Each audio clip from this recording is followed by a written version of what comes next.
Alors, donc, il y en a qui m'ont demandé de reprendre un petit peu l'exercice 3 et 4 du devoir maison avec le corrigé. Apparemment, c'était pas facile. Bon. Donc, le numéro 3, pourtant, c'est du très très classique. C'est-à-dire, vous aviez 4 fonctions à dériver. Alors, on vous demandait en plus de donner l'ensemble de dérivabilité, c'est-à-dire de dire pour quelle valeur de x est-ce qu'on pouvait dériver la fonction. Alors, on peut regarder ça rapidement si vous voulez, hein. Donc, la fonction a, ici, c'était ce qu'on appelle une fonction polynôme, c'est-à-dire des monômes en x puissance n affectés de coefficients, donc 3 cinquièmes pour x5, 7 demi pour x4. Donc là, c'est ce qu'il y a de plus facile à dériver, c'est-à-dire qu'on les prend un par un. Qu'est-ce que c'est ce bazar ? Voilà, donc je reprends, on les prend un par un, et puis on prend la dérivée du x puissance quelque chose, et on ne multiplie pas le coefficient qui est devant. Donc ici, le premier, 3 cinquièmes, fois la dérivée de x5, c'est 5x4. Le deuxième, moins 7 demi, fois la dérivée de x4, qui est 4x3. Plus 4 tiers fois la dérivée de x3, qui est 3x2. Plus 1 demi fois la dérivée de x carré, qui est 2x. Moins la dérivée de x, qui est 1. Et puis la dérivée d'une constante, ça fait 0. Puis ensuite, il reste à faire les calculs. 3 cinquièmes fois 5, 7 demi fois 4, 4 tiers fois 3, 1 demi fois 2, pour retrouver 3x4 moins 14x cube plus 4x carré plus x moins 1. Cette fonction, comme tous les polynômes, est dérivable sur R, c'est-à-dire que je peux donner à x n'importe quelle valeur. Ce calcul-là sera valide. Le petit b, ici on a un produit entre une fonction affine, donc une fonction affine, il n'y a pas de problème, on peut travailler sur R tout entier, et puis la fonction racine, alors qui, elle, n'est définie que pour les valeurs de x positives, et qui n'est dérivable que pour les valeurs de x strictement positives. Donc du coup, on ne peut prendre cette fonction-là, on ne peut utiliser sa dérivée que pour x strictement positif. Donc dérivable sur 0 plus l'infini. Ensuite, c'est un produit, u fois v, donc on pose u, c'est 3x moins 1, v racine de x, donc la dérivée de 3x moins 1, c'est 3, une fonction affine. La dérivée de racine de x, c'est 1 sur 2 racine de x. Et ensuite, j'applique la formule de dérivation du produit. Un produit UV se dérive en U'V plus UV'. Donc ça va faire 3 fois racine de x plus 3x moins 1 fois 1 sur 2 racines de x. Et ensuite, on met au même dénominateur 2 racines de x, c'est-à-dire qu'on va avoir 3 racines de x fois 2 racines de x sur le tout sur 2 racines de x. 3 fois 2, 6. Et racine de x fois racine de x, ça donne x. Donc ça, c'est le 6x qu'on a là. Plus 3x moins 1, c'est ce qu'on avait ici. Et donc, on a juste à faire 6x plus 3x, 9x moins 1, le tout sur 2 racines de x. Ensuite, alors c'est peut-être la fonction c qui vous a posé plus de problèmes. Il y a plusieurs façons de faire. Alors, ce qu'il faut voir, moi, la manière dont je l'ai corrigé, j'ai dit 4 sur 7x, c'est pareil que 4 septièmes fois 1 sur x. Et puis, 5x carré sur 2, c'est pareil que 5 demi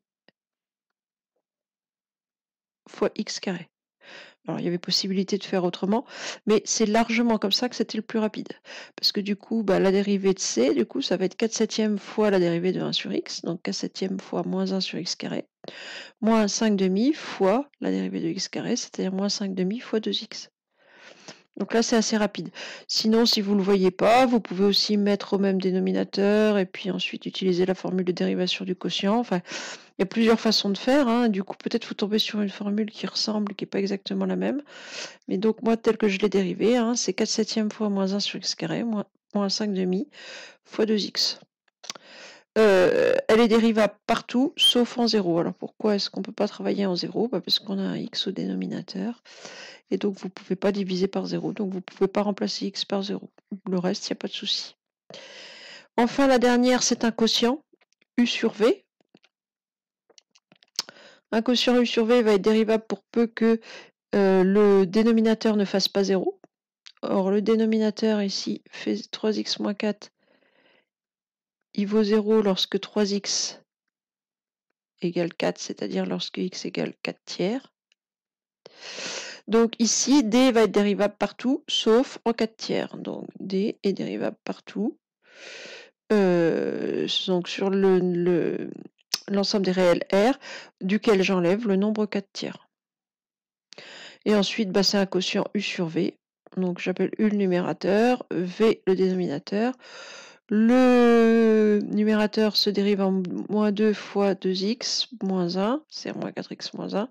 Le dénominateur en 3, et ensuite j'applique la formule de dérivation d'un quotient qui est U'V moins UV', le tout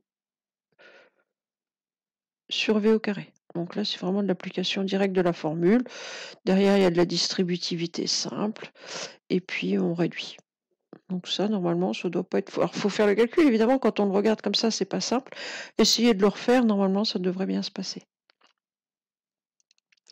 Alors, le numéro 4 était peut-être un petit peu plus compliqué, enfin un peu moins habituel, on va dire, puisque le numéro 3, ça reste du très très classique, hein.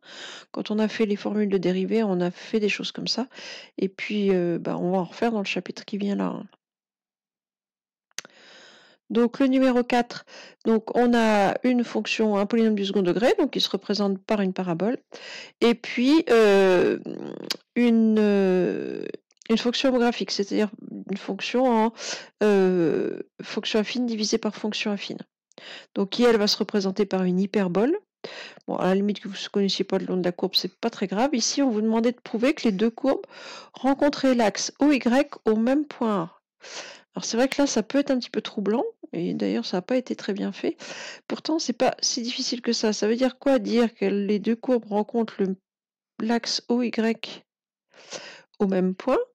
Et ben, si je prends un point sur l'axe, là, donc ça voudrait dire que j'ai mes deux courbes, donc il y a une parabole. Je ne sais pas du tout si elle est comme ça, hein. Et puis une hyperbole. Une hyperbole qui n'est pas définie, où ça, en moins 3. Donc elle va être comme ça.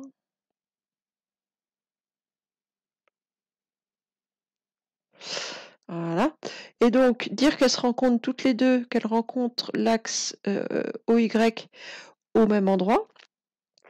Qu'est-ce que ça veut dire qu'elles rencontrent l'axe OY au même endroit? Ben, ça veut dire que toutes les deux, pour les deux fonctions, l'image de 0 est la même.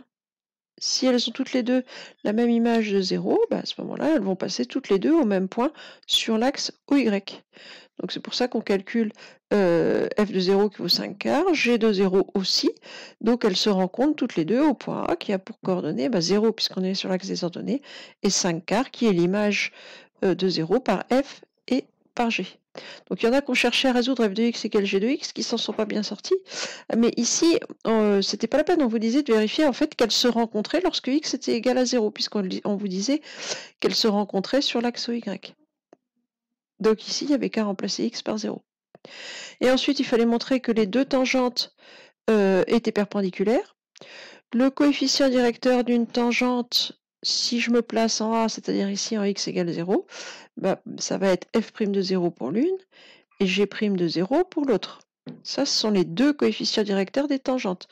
On a vu quand on a fait le nombre dérivé que g' de quelque chose, c'était le coefficient directeur de la tangente au point d'abscisse, le quelque chose en question. Donc ici, en l'occurrence, au point d'abscisse A.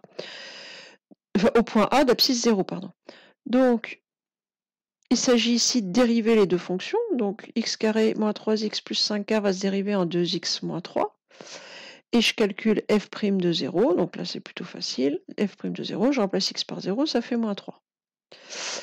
Pour la fonction g, c'est un petit peu plus difficile de dériver. C'est un quotient.